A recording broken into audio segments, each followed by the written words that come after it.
Gusti Kang Maha Nasa panjenengan ingsun sukmane Prabu Yudakala Kresna ya Sang Prabu Narasimha nyuwun pangapunten jiwun kepeksa kula kedah ora dadi baya mengapa awit kula nampi dawuh saking para Jawata kinen ya ulun mangerti panjenengan ingsun ngerti dalan pepati dalan kasampurnan iki sing tak upadi karuhan ana nggonku tata gelar pengin dadi ratu ning dewa mung aku kepengin mati sampurna mergo aku wis rumangsa ora bisa dadi ratu tumaping para warga agung ing negara Dwarawati Purwa uga sinebut Dwaraka Kamestri aku wis ora kuwawa dadi pimpinan sing becik aku kepengin mati sampurna nggayuh kasuwargan langgeng sampungkurku saka negara Dwarawati Purwa dina samangke tak pasrahne kelawan jeneng sira Narayana dadi Narendra dadi ratu ana kono aduh matur nuwun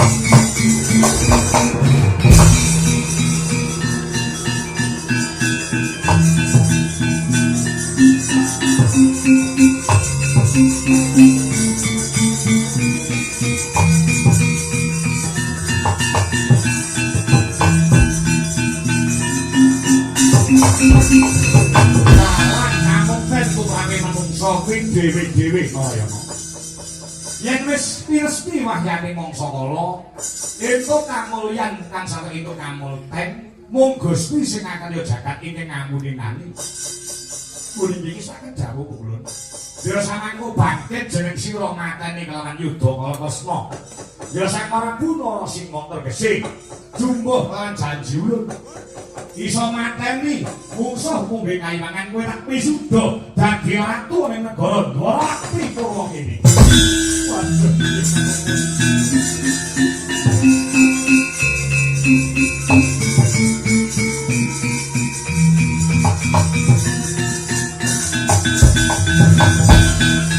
Dina samangku mara dadi ayo tak busanane cara Narendra tak gawake sang ratu saka kaiwangan.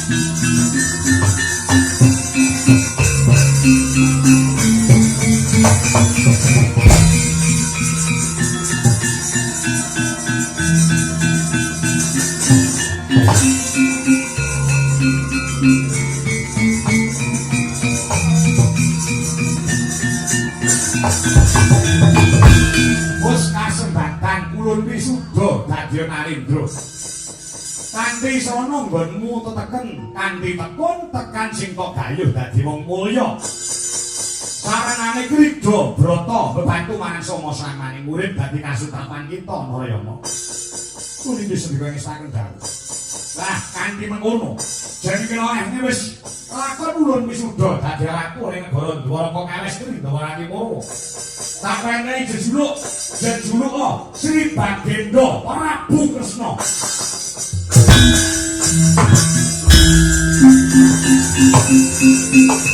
Negara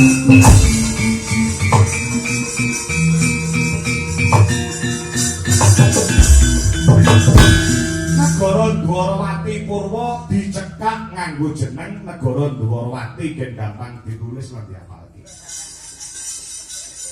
Ewadene Dwaraka Kawestri dicekak nganggo jeneng Negara Dwaraka. Ya, Prabu Lesna. Pundi sedaya ingkang dawuh. Sipating Nalindra menika kedah ndarbeni warangka utawi patih. Banjur sing tengarepake menawi kaliyan kakang kula kakang Udawa badhe kula dadosaken patih wong negari Dwarawati mriki. Kowe iya.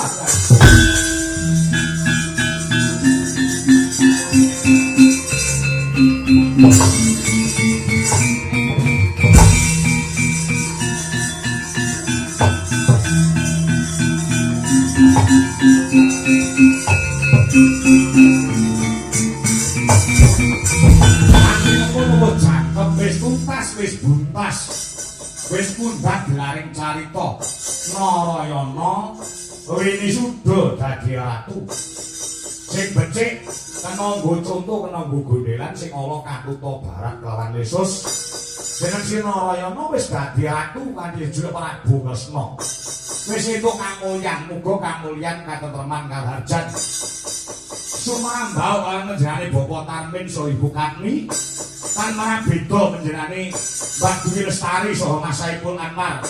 Manggih kamulyan kang sejati, donya pranteng belan. Amin amin ya rabbal alamin.